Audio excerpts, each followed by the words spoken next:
ó yá ẹ má ti lọ ẹ jẹ́ á jọ wo fídíò yìí ẹ jẹ́ á jọ wò ó ẹ̀yin náà wò. bàbá rédíóníkì kì í ṣolóòtú ènìyàn rárá. èmi dẹ̀ believe pé táìmù yìí pé ń ṣe ló yẹ kẹ́ máa sọ nǹkan tẹ́ ní fáwọn ọmọ Ọ̀yọ́ state so definitely kò sí nǹkan kan bẹ̀ yẹn nìyẹn. ẹ fẹ́ jẹ́ káyé rí yín bí olóòótọ́ ẹ ti wà pẹ̀lú àwọn pípù yìí for the past 7 years tẹ́ ti ń jẹun pẹ̀lú wọn tẹ́ ti ń mu pẹ̀lú wọn. Now you are telling people wọ́n ti talẹ̀ wọ́n ṣe sákúlà wọ́n ti gbalẹ̀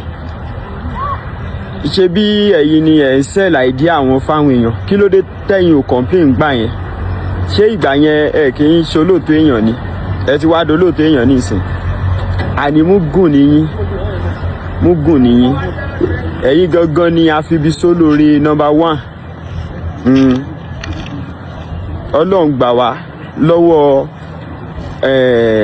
ẹ̀dà tí ń jẹun lára wa tó tún bá wa jẹ́ nísìnyí làwọn ṣèyí ò dá mọ́ àwọn ṣèyí tó jẹ́ pé tó bá tú sórí ayé ẹ̀ wò rédíóníkì wọ́n ó bá 90% wọ́n ó bá 90% ìrànlọ́wọ́ ṣèyí nínú ayé yín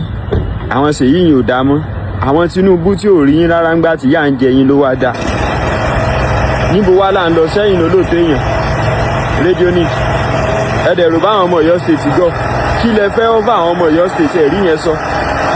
àwọn ọwọ́ tó fún yín lóúnjẹ ńgbà bébí ń pa yín kí ayé àwọn yẹn lè ò dá mọ́ nísìnyí àbí gbogbo ìgbà tí ẹ̀yin kílèmù sí wípé local government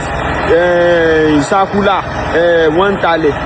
ebẹ̀ ti wà pẹ̀lú wọn kí ló dé tí ẹ̀ complain nígbà yẹn why now then who is fooling who ṣe wá rí èṣù tí a ti mọ̀ lọ́jọ́ tó ti pẹ́ yẹn ó bẹ́tà ju ẹ̀yin áńgẹ́lì tẹ̀sẹ̀sẹ̀ wá fẹ́ báyé wa jẹ́ lọ́yọ̀ state lọ ṣe wá rí Adékànbí tán mú wá yẹn ó wá sọmọlúàbí ju ẹ̀yin aláàkún ìyá aláìmoore lọ Adékànbí yẹn á tẹ̀lé tán Adékànbí tó wà nínú APM ni o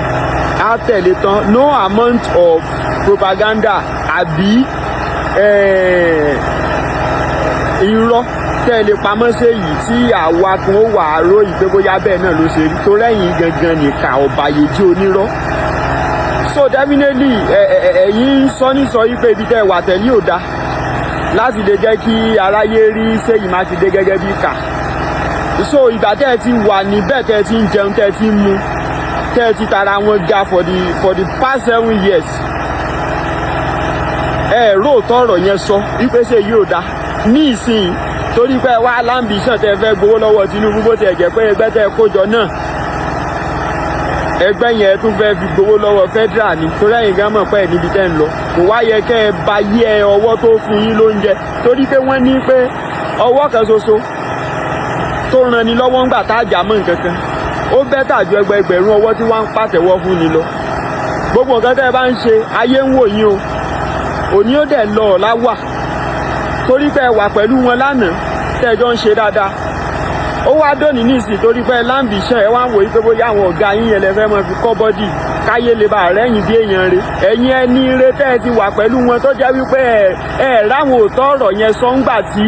ẹ ń jẹ tọ́rọ́kọ́ bọ̀ nígbà tẹ́ ń gbowó lọ́wọ́ wọn ẹ̀rí sọ rédíóníkì tó ṣèlú ò bá yé yín ẹ jẹ́ kán sí ṣọ́ọ̀pù fún yín ní géètì Ìbàdàn káwọn èèyàn máa gbé rédíò àti tẹlifíṣàn wà kẹ́ ẹ kọjú mọ́ṣẹ́ rédíò yín Adékànbí lọmọ Ọ̀yọ́ state tí ó tẹ̀lé kò sí nǹkan tẹ́ sì lè ṣe sí yìí mo sọ mo dúró náà yín re o ẹ̀yin èéṣẹ́ ni re torí tó bá jẹ́ ni re ni yín gbogbo complaint tẹ́ ẹ̀ṣẹ̀ ń ṣe nísìnyí for the past 7 years tẹ́ ẹ ti wà pẹ̀lú His Excellency Engineer Seyi Makinde ó yẹ kẹ́ ẹ ti máa ṣe àwọn complaint yẹn nígbà náà so òye òṣèlú òye yín ìbí ìgbà pé èèyàn kàn fẹ́ tójú bọ nǹkan nítorí àkún ìjẹ lèmi rí sí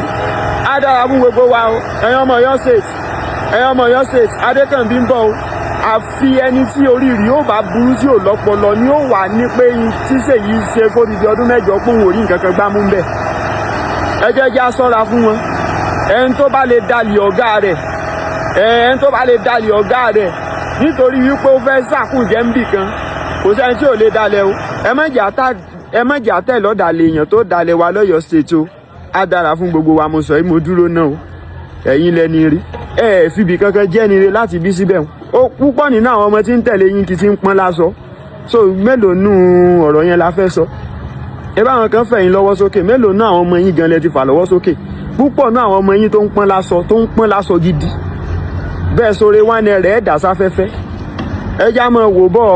ìgbẹ̀yìn ní dolóko àdá àbíbò náà ṣe máa ń pè ẹ rí fíìmù ẹ mọ̀ pé ayé ń wòyìn ẹ mọ̀ pé àwọn èèyàn gan mọ̀ pé ìṣe èèyàn rí òtútọ́ sínú òfẹ̀jẹ̀ sínú fitọ́ funfun jáde bọ́ba yóò rí ọ rédíò nìkì tọ̀run wú ọ.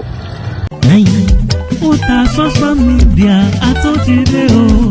níbikíbi nígbàkúgbà iṣẹ́ wa o